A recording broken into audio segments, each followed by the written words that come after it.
Have you ever been half asleep making your coffee and suddenly there's a knock at the door?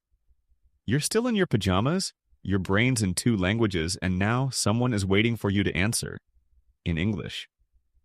Let's talk about that. This actually happened to Olivia. It was 7:30 a.m. on a quiet Tuesday in Chicago. She had just made tea, opened her laptop, and was about to start her day. Then, knock knock. She looked through the peephole. A man in a uniform stood outside holding a clipboard. She opened the door slightly and said, "Hi, can I help you?" Let's stop there. That's the most universal sentence to begin when you're unsure who someone is. Can I help you? Polite, neutral, and keeps you in control. Let's try it together. Repeat after me. Can I help you? Now you. The man said, "Good morning. I'm from the water department. We're checking the pipes in the building. Just need to inspect your kitchen sink. Should take 2 minutes." Olivia was confused. No one had told her anything. She said, "Sorry, I wasn't informed." "Do you have any ID?" Great move. Let's pause here and learn a few powerful sentences. I wasn't informed. I didn't receive this information. Do you have any ID? Show me something official. Let's practice. Repeat after me. I wasn't informed. Now you. Do you have any ID? Perfect. The man showed his badge. Olivia said, "Okay, one moment, please." She quickly tidied her counter and let him in. As he worked under the sink, she tried to stay polite and alert. She said, "Is everything okay down there?"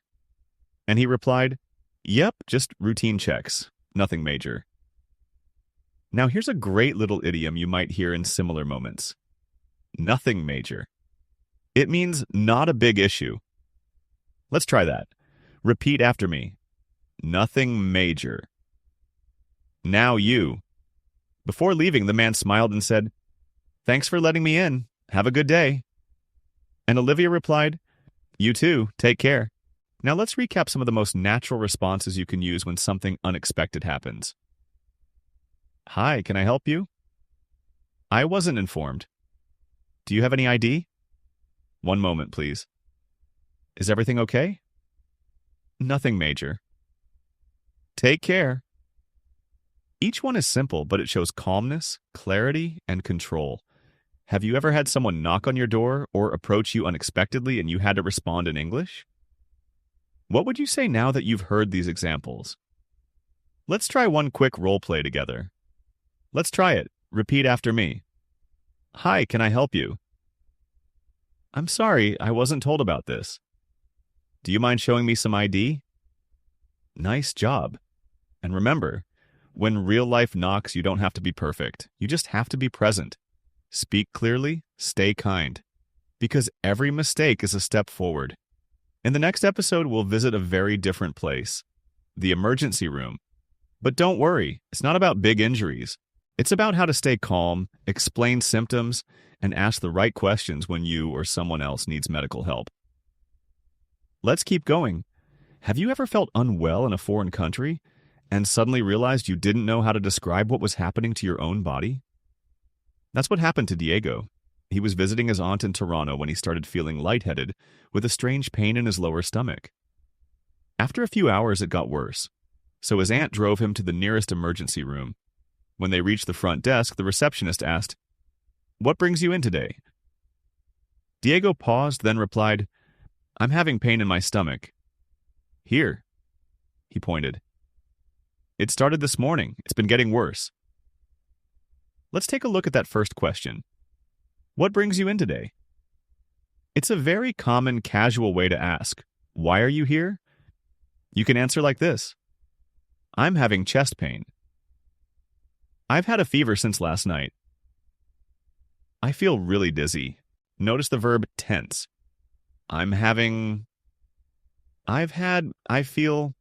Short, simple, and direct. When a nurse called Diego in, she asked, "On a scale of 1 to 10, how bad is the pain?" Diego thought for a moment and said, "Maybe 6 or 7. It hurts more when I move." This is another key phrase. On a scale of 1 to 10. You'll hear this a lot in English-speaking clinics. It's how pain is measured. 1 is mild, 10 is unbearable. You might say, it's about a 4. It comes and goes. Or it's a strong 8. Sharp pain. Later, the doctor came in and asked, have you eaten anything unusual recently? Any vomiting? Fever? Diego replied, no vomiting. I had sushi last night, and a little fever in the morning. Let's look at a few useful phrases here. It comes and goes. Sometimes I feel it, sometimes I don't. It feels like, to describe a sensation, like pressure, stabbing, burning. Examples. It feels like pressure in my chest. It comes in waves. It gets worse when I walk. These help doctors understand what you're going through. After a few tests, the doctor returned with some good news. It's nothing serious, just food poisoning. We'll give you fluids and something to ease the pain. Diego relaxed. He said, thanks, doctor. I really appreciate it. And that's a beautiful closing sentence in any difficult setting. I really appreciate it. Now let's review some essential phrases for medical situations. I'm having pain in my body part. It started this morning. It gets worse when I move. On a scale of 1 to 10, it's a 7. It comes and goes. It feels like pressure. I really appreciate it. None of these are technical, but they're exactly what doctors and nurses need to hear. They help you stay clear, even when your body feels confused. One more thing, if you're feeling anxious, just start with this line. I'm not feeling well, and I'm not sure how to explain it. That alone can open the door to support and patience. So next time you're feeling unwell in a place where English is spoken, don't freeze. Speak simply. Use what you know, point if needed, and just start. In the next episode, we'll go to a more relaxed place, your neighborhood cafe. But not just to order coffee. We'll look at how to make small talk with the barista, how to react when they say something you didn't expect, and how to sound friendly without trying too hard. Talk soon. Have you ever gone to a cafe in an English-speaking country, ordered your drink, and then completely froze when the barista said something fast back to you? That's what happened to Jinwoo during his first week in Melbourne. He walked into a small local coffee shop and said, "Hi, can I get a flat white, please?" So far, so good. The barista smiled and replied, "Sure, for here or take away?" Jinwoo blinked. He wasn't sure what he had just heard. For where? The barista laughed lightly and repeated, "For here or take away?"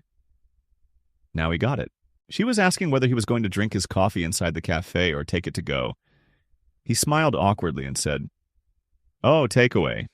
Sorry, I didn't catch that the first time." Let's break that down. For here or take away? Will you drink it here or take it with you? In the US, people say, for here or to go. In the UK and Australia, for here or take away. These are short, casual, and fast, so they can easily catch you off guard. If you don't hear it clearly, here's what you can say. Sorry, could you repeat that? I didn't catch that. What did you say? Both polite and common. Let's practice once just to keep it flowing. Sorry, I didn't catch that. I'll take it to go, please. Now here's where things get more interesting.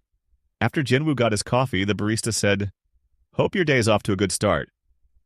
He smiled, but he wasn't sure how to reply. So he just said, "Thanks, you too." Simple. Perfect. Later, he told a friend, "I didn't know what to say, but I just copied her tone." That's a great instinct. In casual English, matching the other person's energy is often enough. Here are some common cafe phrases and responses you'll hear. Barista: "How's your day going?" You: "Pretty good, thanks." You? Barista: "Busy today?" You: "A little coffee's going to help." Barista: "Hope you enjoy that." You: "I'm sure I will, thanks."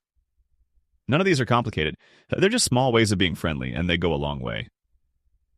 Now let's say the cafe is noisy or the barista speaks fast. You can soften your English while asking for help. Could you say that one more time, a bit slower? Sorry, my English is a little rusty this morning. Light, humorous. Mind repeating that for me? These don't make you sound weak. They make you sound real. Later that week, Jinwoo returned to the same cafe. This time, the barista remembered him. She said, "Back for another flat white?" He smiled and replied, "Yeah, I think I'm becoming a regular." Let's pause on that phrase. I'm becoming a regular. I come here often. I'm not a stranger anymore. Friendly, easygoing, and great for creating casual connection. Some other relaxed ways to chat at cafes. How's business today? Busy. You always have good music here. You remember my order. I feel honored. And if you ever want to compliment someone naturally, you make a great coffee. Or, this place has such a good vibe. People love hearing that. So let's recap today's key moments and phrases. For here or to go? For here or takeaway? Sorry, I didn't catch that. I'll take it to go, please. Hope your day's off to a good start. Thanks, you too. I think I'm becoming a regular. You make a great coffee. Next time you walk into a cafe, don't stop at just ordering. See it as a chance to practice connection. You don't have to talk a lot. Just say something warm, something real. And with each little chat, English will stop feeling like a subject and start feeling like a part of your voice. In the next episode, we'll explore something deeper. What to say when someone gives you a compliment, or when you want to compliment someone, but don't want it to sound awkward. It's all about emotional tone, humility, and light humor. See you soon. Have you ever had someone tell you, "I love your outfit," or "Your English is really good," and you froze not knowing what to say? Or maybe you wanted to compliment someone but worried it might come off weird, too much, or forced. That happens to a lot of people, not just language learners. Even native speakers get a little awkward when compliments enter the room. So let's dive into this together. Let's begin with Yara. Yara had just given a short presentation in her English class. After class, one of her classmates came up and said, "Hey, you did a great job. I really liked your energy." Yara smiled and mumbled, It was nothing, but thank you." Later, she told her friend, "I didn't know what to say. I wanted to sound humble, but it felt like I was rejecting the compliment." And that's a real challenge. In many cultures, saying thank you directly might feel arrogant. But in English, especially casual English, accepting a compliment well is a skill. It shows confidence and openness. So, what can you say? Let's start simple. Thanks, I appreciate that. Natural, calm, grateful. Other friendly ways to respond. Thanks, that means a lot. I'm glad you liked it. You're kind to say that. Now let's try something warm and humble. Thanks, I was nervous, but I'm happy it came through. That kind of reply shows you're honest and grateful, without sounding like you're brushing it off. Here's what you might want to avoid. "Oh no, it was terrible." "Are you sure?" "Not really." "Oh, why?" Because it puts the other person in a strange spot. They tried to lift you up, and now they have to convince you. It's okay to be modest. Just keep the energy open. Let's imagine someone tells you, "You're really good at English." You could say, "Thanks, I've been practicing a lot lately." Or, "Thanks, still learning every day, but I appreciate that." Those responses accept the praise while still being humble. Let's look at the other side now, giving compliments. Meet Amir. He was working in a co-working space in Berlin and shared a desk with a woman named Julie. One day, he noticed how well organized her workspace was. Color-coded files, tidy layout, even a little cactus. He wanted to say something nice without sounding too formal. So he leaned over and said, "Hey, your setup is really clean. Makes me want to fix mine." Julie laughed and replied, "Thanks, the cactus keeps me productive." That one sentence from Amir turned into a 10-minute conversation. Let's look at how he did it right. Your setup is really clean. Clear, specific, casual, no pressure. Here's the formula for good compliments in English. Make it personal, not too intense, and ideally specific. Examples. I like your style, very laid back. Your handwriting's really neat. That was a great point you made in the meeting. You don't need to say, you're amazing. That was perfect. Those can feel too strong or unnatural unless you know the person well. A quick tip. When you compliment someone's work instead of their personality, it often feels more comfortable. Now here's a fun little slang word that native speakers use when someone looks good or does something impressive. You're killing it. Informal. Example. Nice job on that report. You're killing it.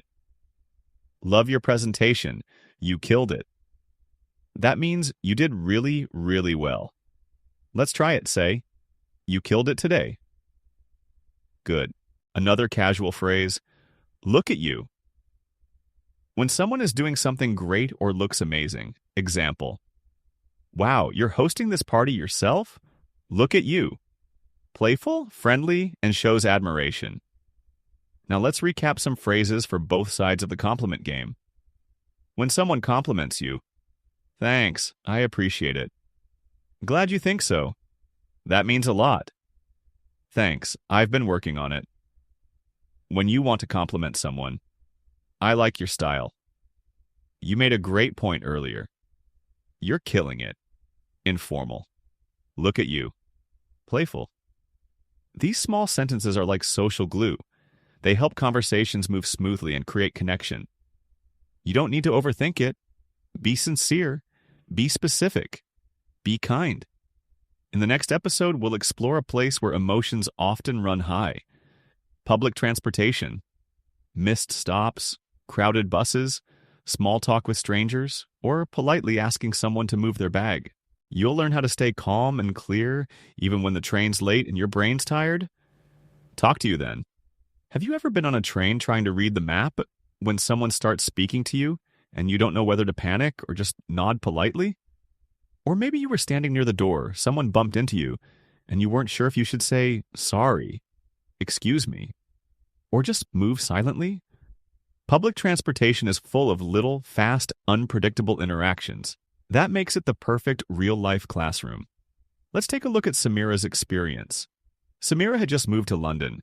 It was her second week in the city, and she needed to get across town for a job interview. She looked up the route. Victoria Line to Green Park, then transfer to Jubilee Line. Easy until the subway train stopped between stations. An announcement came over the speaker. The man spoke fast and with a strong accent. We'll be delayed here for a few minutes due to congestion ahead. We apologize for the inconvenience.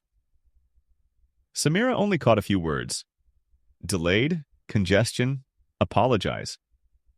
She turned to the person next to her and asked, Sorry, did you understand what he said? The other passenger replied kindly, Yeah, just a short delay, nothing serious. Let's pause and break this down. In situations like this, you can say, Sorry, I didn't quite catch that. What did he say? Or, Can you help me understand that announcement? They sound polite, real, and are commonly used. Now, congestion in transport means too much traffic or too many trains ahead. It's a fancy word for things are blocked up. Next, let's move to a more common moment, asking for help with directions. When Samira got off at Green Park, she wasn't sure which platform to transfer to. She saw a worker wearing a neon vest. She walked over and said, Hi, excuse me, can you tell me which way to the Jubilee line? Simple, direct. Let's look at that sentence again. Can you tell me which way to the line station? You can also say, Is this the right platform for destination? Does this train go to station? Am I on the right side? For buses or streetcar stops. These are all natural phrases you'll hear and use. Let's continue. After her interview, Samira took the bus home. It was crowded. She got on, found a pole to hold, and stood next to a person with a large backpack that was taking up half the space. She gently said, Hey, sorry, would you mind shifting your bag a bit? The person turned, smiled, and said, Oh, my bad. Didn't realize.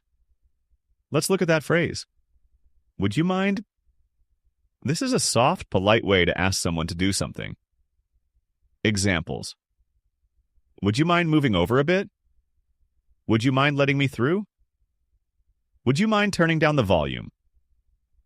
And what the other person said, my bad, is informal slang for, oops, that was my mistake, used often by younger people or in casual situations. Now here's another common moment. Someone bumps into you. In many cultures, people don't say anything, but in English-speaking countries, you'll often hear quick phrases like, oh, sorry, excuse me, didn't mean to bump you. And your reply can be just as simple. No worries. It's okay. All good. Let's do a mini roleplay now, just in your mind. Imagine you're on a crowded subway. Someone steps on your foot and says, oh, sorry. What do you say? Maybe, all good. Or, no problem. Those little phrases are the glue of city life. They keep small moments kind. And here's one more common situation. Asking someone to make room. Maybe there's an empty seat, but someone's bag is on it.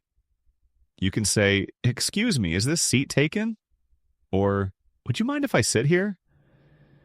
Even just eye contact and a polite gesture works. Now let's wrap up today's useful phrases. Sorry, I didn't catch that. What did he say? Which way is the Jubilee line? Is this the right platform for Paddington? Would you mind moving your bag a bit? My bad. Slang for I messed up. No worries. Is this seat taken? These aren't textbook phrases, they're real-world phrases. You'll hear them in buses, subways, airport shuttles, even elevators. You don't need to memorize them all. Just start with one or two and try them next time you're out and about. In the next episode, we're going to look at something that happens when you least expect it. Someone asking for help in English, a tourist, a lost person, someone in need, and how you can respond with kindness, even if your English isn't perfect. Let's keep going. You're doing great. Have you ever been stopped on the street by someone asking, excuse me, do you know how to get to... And your brain just freezes? Not because you don't want to help, but because you're afraid your English might not be good enough. Let's change that today. Let's begin with Marco. Marco was walking home from work in Vancouver when a tourist couple approached him. Hi, sorry, do you know where the art museum is? Marco paused. He knew the general direction, but wasn't confident about explaining it well. He smiled and said, I think so.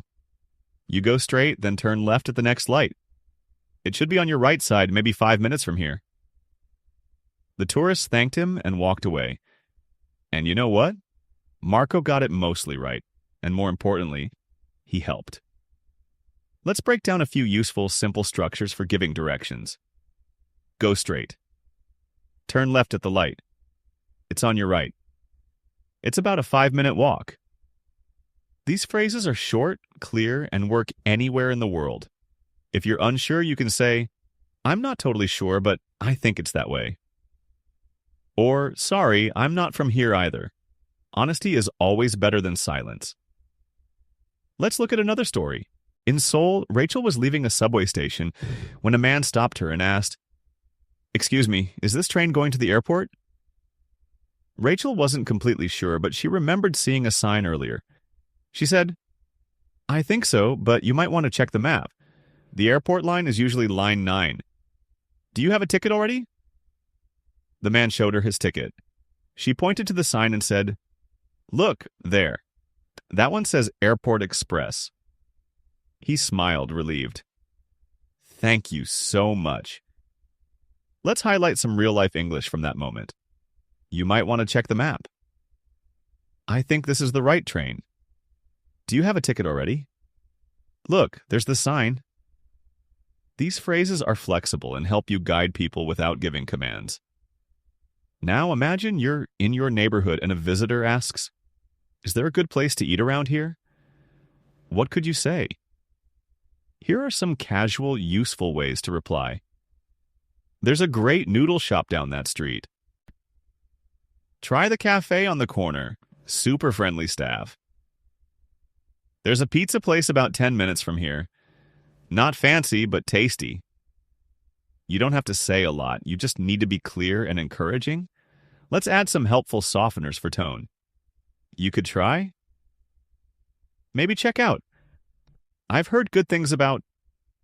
These sound friendly and helpful without putting pressure on the listener. And here's one more situation to prepare for. A traveler asks you something, and you don't understand. That's okay. Here's what you can say. Sorry, could you say that again more slowly? I'm not sure I understood. Can you repeat? I speak a little English, but not fluently. These phrases show that you're trying, not avoiding. And often the other person will simplify their question or show you what they mean. Sometimes kindness and effort mean more than perfect grammar. Let's recap the most helpful phrases from today.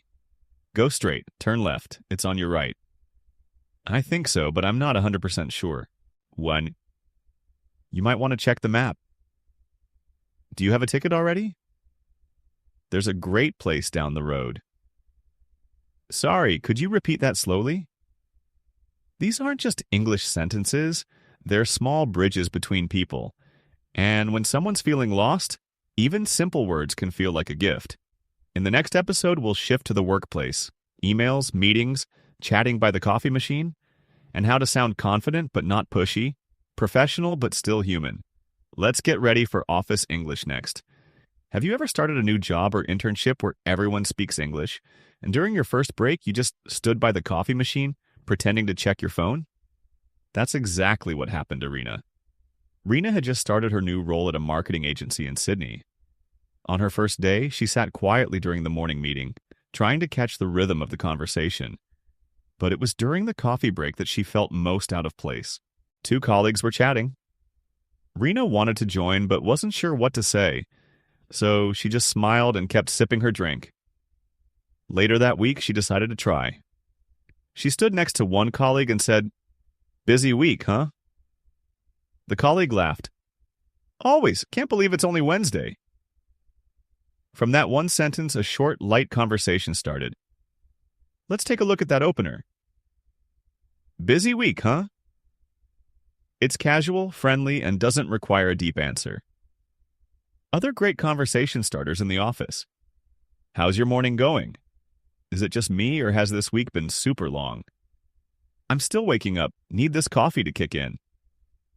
All of these are soft, easy ways to start talking. Let's look at how to reply without sounding too formal or too short. Yeah, it's been nonstop. Tell me about it. Same here. I'm already ready for the weekend. Here's a quick tip. If someone opens a light conversation with you, mirror the tone. Keep it relaxed. Now, let's move to another space where people often feel unsure. Emails. You might wonder, should I say dear or hi? Should I end with sincerely or thanks? What's too formal and what's too casual? Let's break it down. If it's your first email to someone you don't know well, especially a supervisor or external client, go formal. Start with dear name, hello name, end with kind regards, best regards. Example. Dear Ms. Lee, I hope this message finds you well. I'm writing to confirm our meeting this Thursday at 3 p.m. Please let me know if the time still works for you. Kind regards, Rena. If it's someone you work with regularly or someone more junior, it's fine to be more relaxed. Start with hi name, hey name, if you know them well.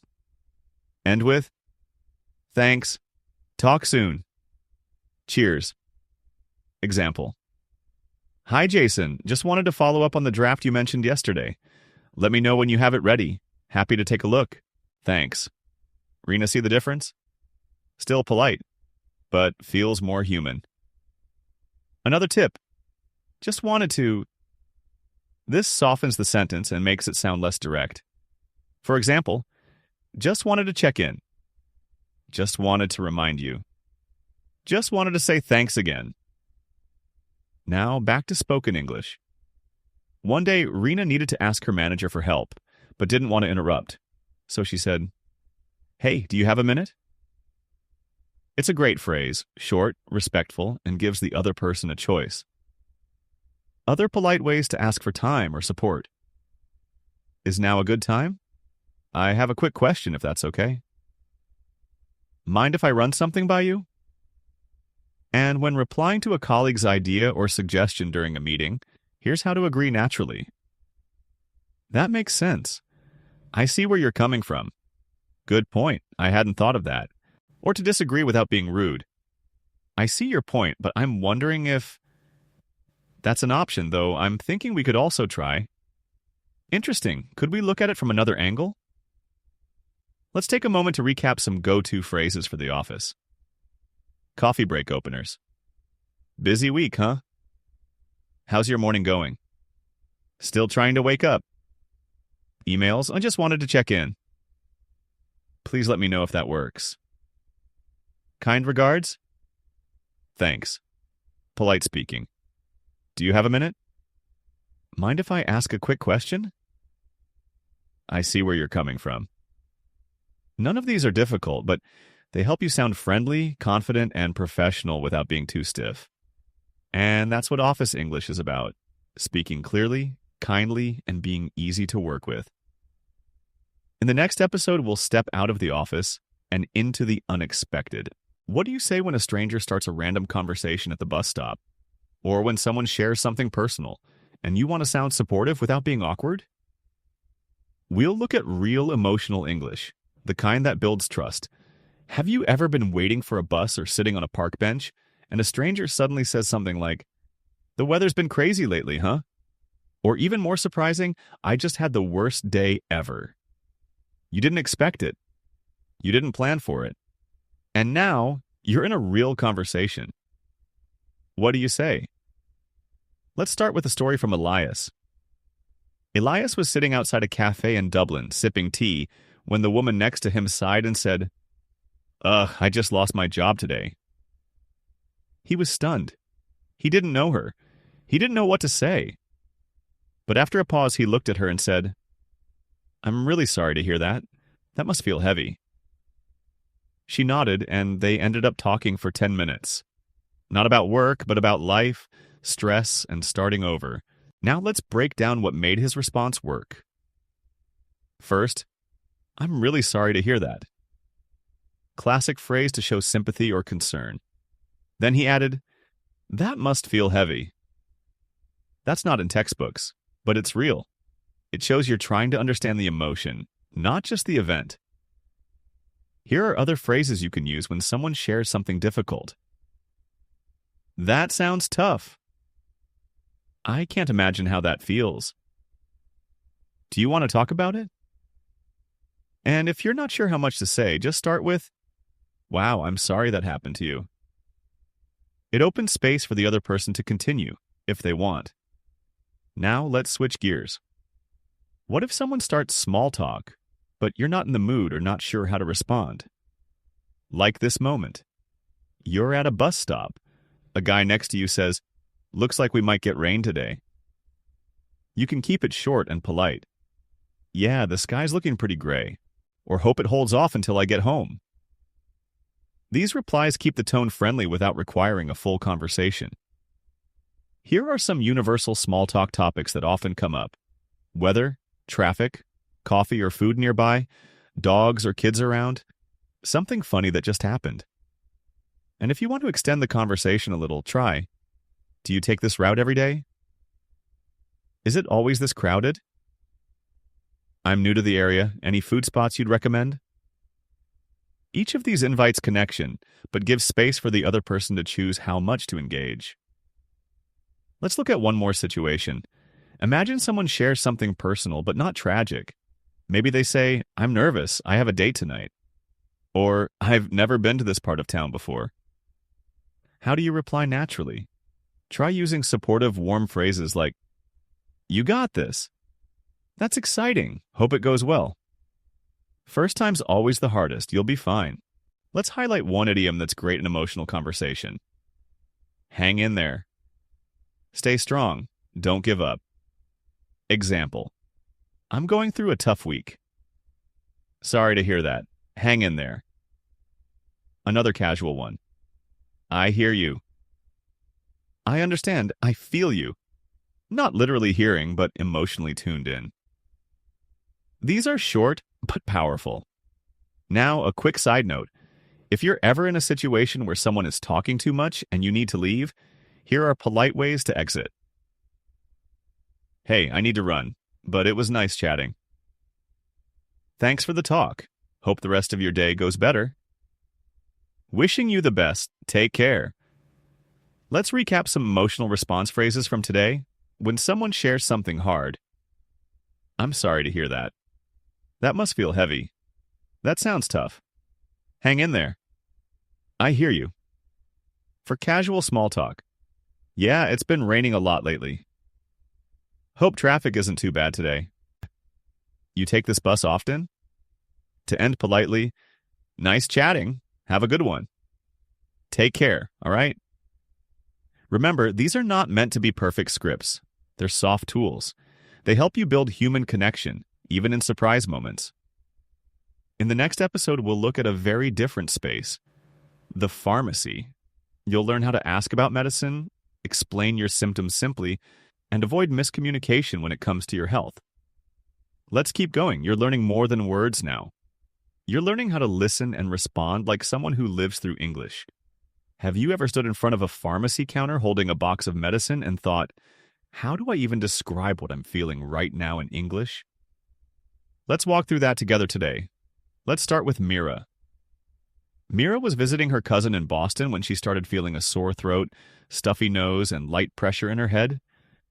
Nothing serious, but enough to make her uncomfortable. So she walked into a nearby pharmacy and spoke to the woman at the counter. Hi, I think I have a cold. My throat hurts and I'm all congested. What do you recommend? Let's pause there.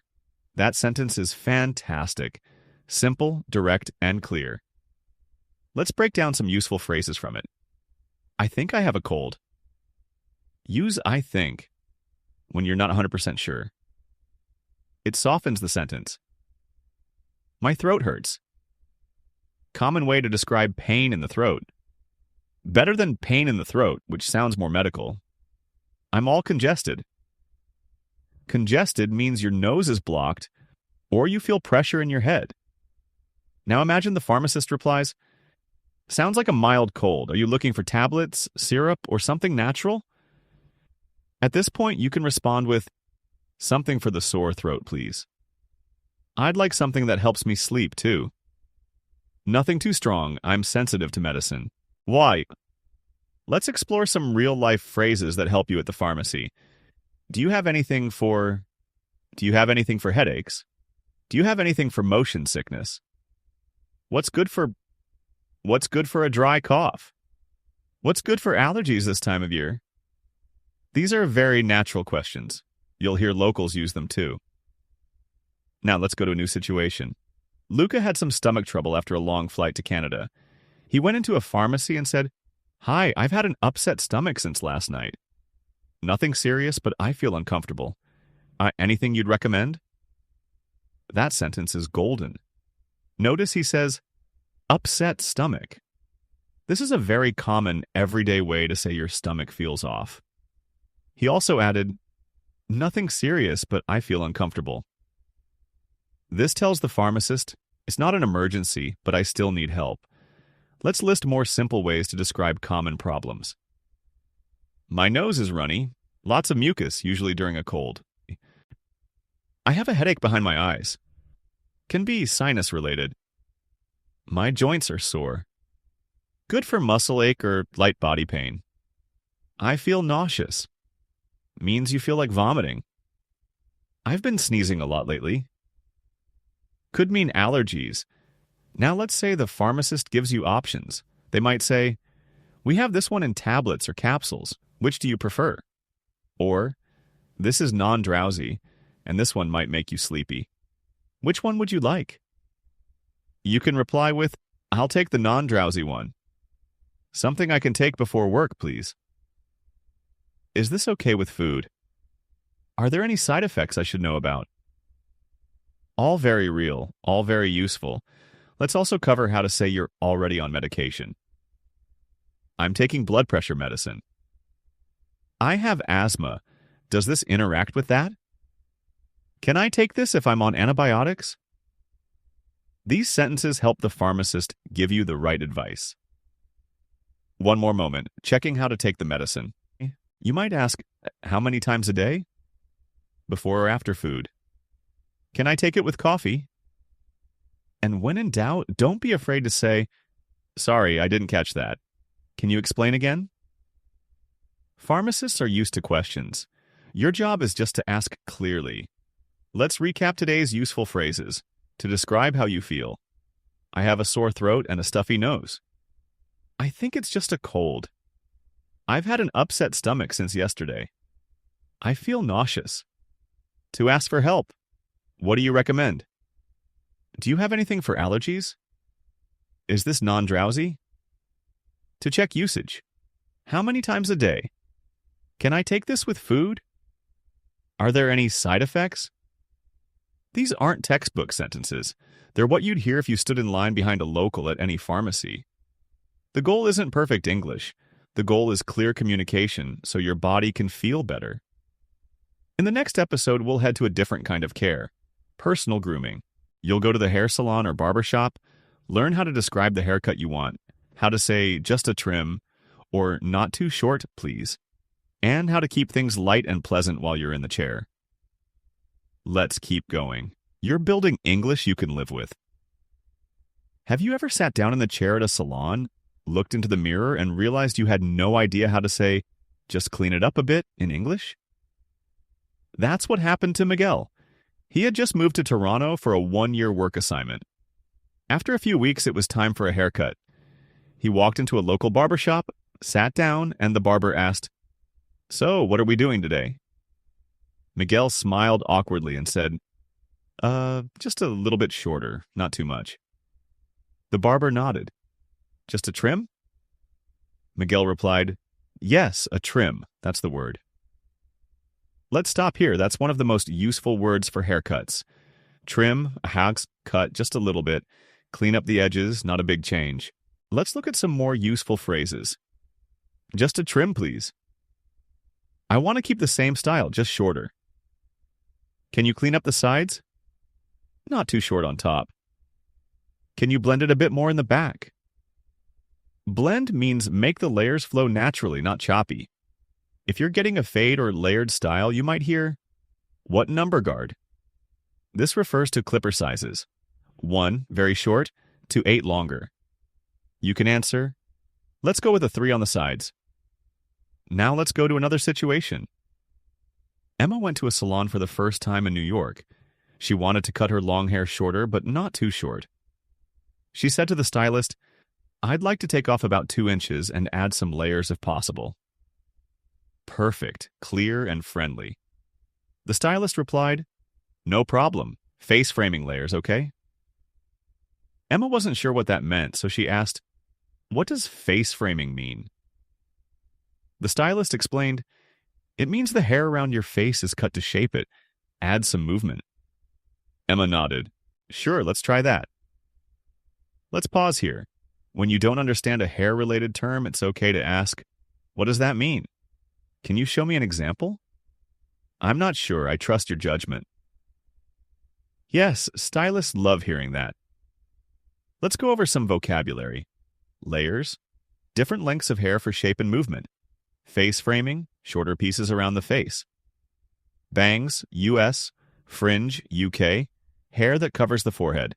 Blow dry, drying with a hairdryer and styling. Part, noun, where your hair naturally divides, middle part, side part. Fade, short to long transition, common in men's cuts. Buzz cut, very short all over. Taper, gradual change in length near the neckline or sideburns. Now let's talk about small talk while you're in the chair. It often starts like this. Busy day today? So, do you work around here? Any fun plans this weekend? You can keep it short and polite. Yeah, just trying to squeeze in a haircut. I work nearby, just a few blocks from here. Nothing big this weekend, just resting. If you want to start the conversation, you can say, "This place has good energy." How long have you been cutting hair? Do you get a lot of customers from this neighborhood? It's casual, warm, and a great chance to practice speaking while relaxed. When the haircut is done, here are some nice ways to give feedback. Looks great, thanks a lot. Exactly what I wanted. You nailed it. Informal means perfect job. Love it, thanks for taking the time. And if something feels off but you want it fixed politely, say, would you mind shortening this part just a little more? Could we clean up the neckline a bit? I think I was hoping for a bit more shape here. Is that okay? Polite, clear, and respectful. Let's wrap up with some key phrases. How to ask for a haircut. Just a trim. Shorter on the sides, keep the top longer. 2 inches off with some layers. During the cut. Not too short, please. Can you blend the back? What does that mean? Small talk. Do you work around here? How long have you been doing this? Busy today? After the cut. Looks great. Could you adjust this part a little? Thanks, I love it. In the next episode, we'll head somewhere a little less cozy, the return desk at a store. You bought something that doesn't fit or isn't what you expected. Now you need to explain the problem and ask for a refund or exchange. It's all about staying polite while being firm. Let's keep building your real-life English, cut by cut, phrase by phrase. Have you ever bought something, maybe a shirt or a small appliance, and when you got home you realized, this doesn't work for me? And then you walk back into the store, approach the customer service counter, and your heart starts racing. How do I explain this in English? What if they say no? What if I sound rude? Let's make this much easier. Let's start with Daniel. Daniel bought a pair of shoes in New York. They looked great in the store. But when he tried walking in them the next day, ouch, too tight. He returned to the shop and said to the staff at the counter, "Hi there, I bought these shoes yesterday, but they're a bit tight. Would it be possible to exchange them for a bigger size?" Perfect. Let's break that down. Hi there. Friendly, casual, easy. I bought these item yesterday. Clear reference to what and when. They're a bit tight. Short explanation. No need to over-explain. Would it be possible to exchange them? Super polite and common. You can also say, could I exchange this, please? I'd like to return this. It didn't quite work out. Do you accept returns? Good for small shops. Now let's look at the store's side of the conversation. They might ask, do you have the receipt? Is it unused? Would you like a refund or store credit? Let's say you don't have the receipt. You can say, sorry, I lost the receipt, but I paid with my card yesterday. I don't have it, but it's brand new. Stores often ask for ID or card information in those cases. Let's look at another common return situation. Fatima ordered a jacket online. When it arrived, it was the wrong color. She went to the store's return desk and said, "Hi, I ordered this online, but the color is different from what I expected. I was hoping for the navy blue, but this is more like gray." The staff replied, "Would you like to exchange it or get a refund?" Fatima answered, "An exchange would be great if you have the navy in stock." Let's go over a few helpful return phrases. To start, "Hi, I need to return this, please. I just bought this, but it's the wrong size, color, model. I'd like to return or exchange it if that's okay."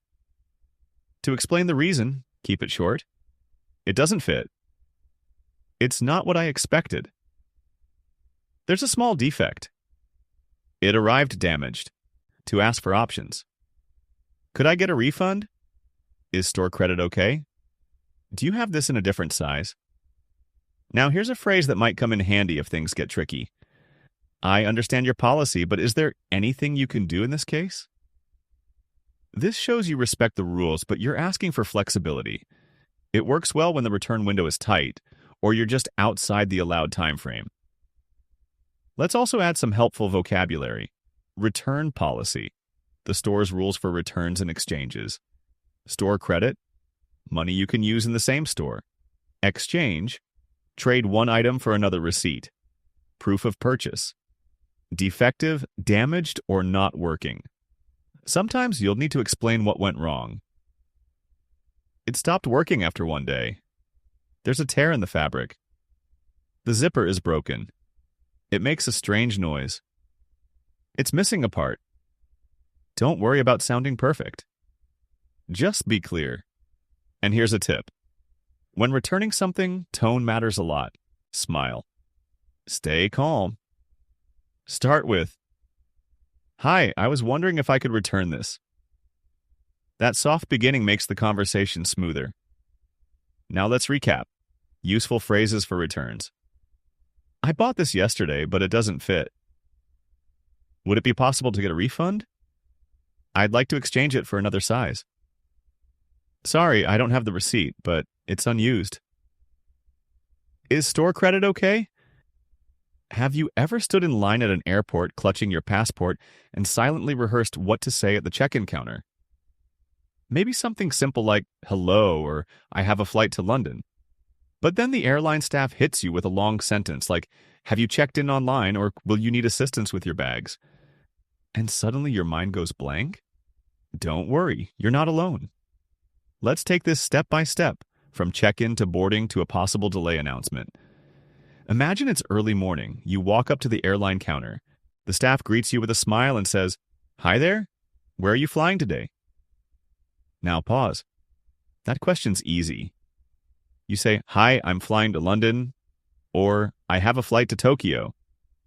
They'll ask for your documents. That's your cue to say, "Here's my passport," or "Here's my ticket and ID." Then comes the baggage question. You'll likely hear, "Do you have any bags to check?" That just means, are you putting a suitcase under the plane? If you do, say, "Yes, I have one bag to check." If not, say, "Just a carry-on." Sometimes they'll ask, "Did you pack your bags yourself?"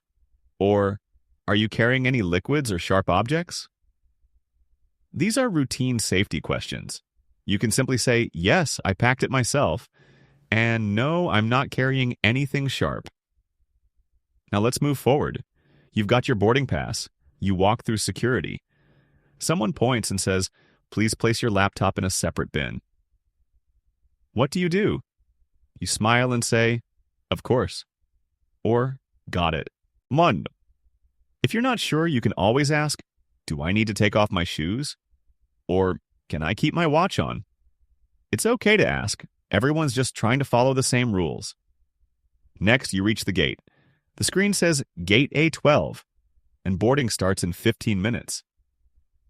Suddenly, there's an announcement, but it's fast and hard to hear. The speaker says something like, "Flight 438 to Madrid has been delayed due to weather. New departure time is 4:45 p.m. If you miss it, don't panic. Walk up to the gate agent and say, "Hi, I think I missed the announcement. Could you tell me the new boarding time?" Or, "Is our flight still on time?" Let's say you need to ask about changing your seat. Try, "Is it possible to switch to a window seat?" Or, "Do you have any aisle seats available?"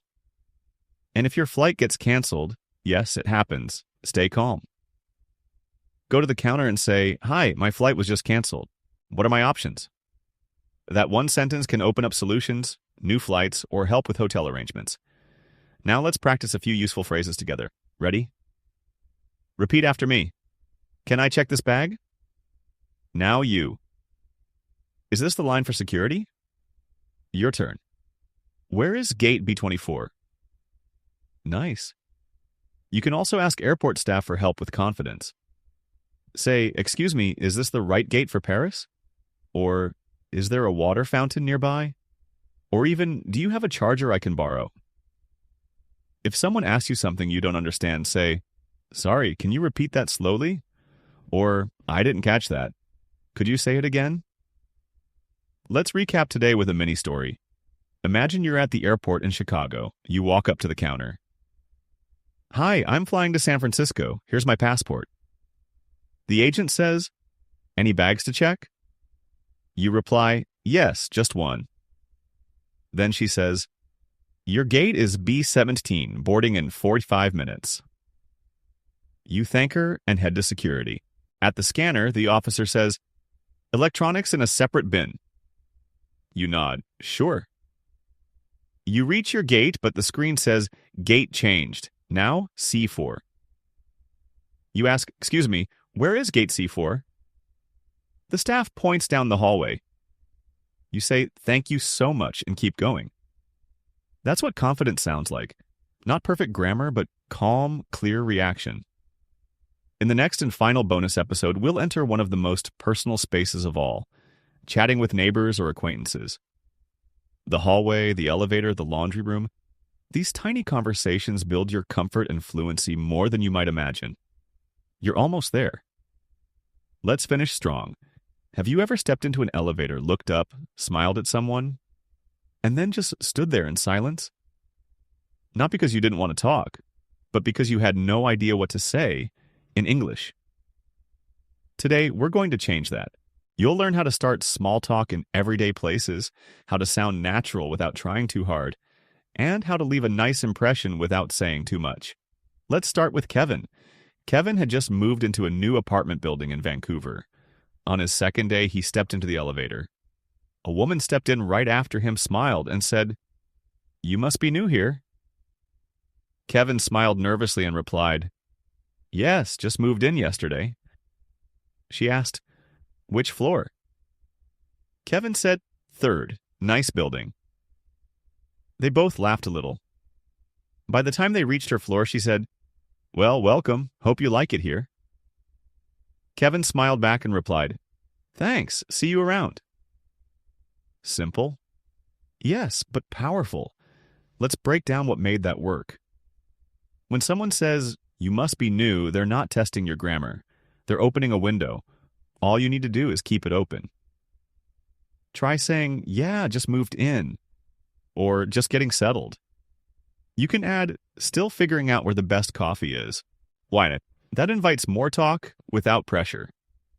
Now let's say you want to start the conversation. You're in the laundry room. You see someone folding towels. You can say, "Busy day?" Or, "I always forget how much laundry piles up." People appreciate friendly, low-pressure introductions. Let's do a few practice lines. Repeat after me. "Hey there, I just moved into 3B. Now you try. "Nice weather today, huh?" Your turn. "Do you know when the trash pickup is?" These aren't deep topics, but they keep things human. Now imagine you're walking your dog and another person with a dog walks by. They say, "What's his name?" You reply, "Toby. He's still learning not to bark at squirrels." They laugh. "Mine too. It's hopeless." And suddenly you've made a connection. Dogs, weather, weekend plans, the elevator being slow, these are classic small talk topics for a reason. They're shared, they're safe. They open doors. You can ask, "Been living here long?" "Do you know any good takeout nearby?" "Is the gym open late?" "Your dog's adorable. How old is she?" Now, what if someone shares something personal? Let's say your neighbor says, "My son's off to college tomorrow. Can't believe it." You don't need to go deep. Just say, "Wow, big moment. You must be proud."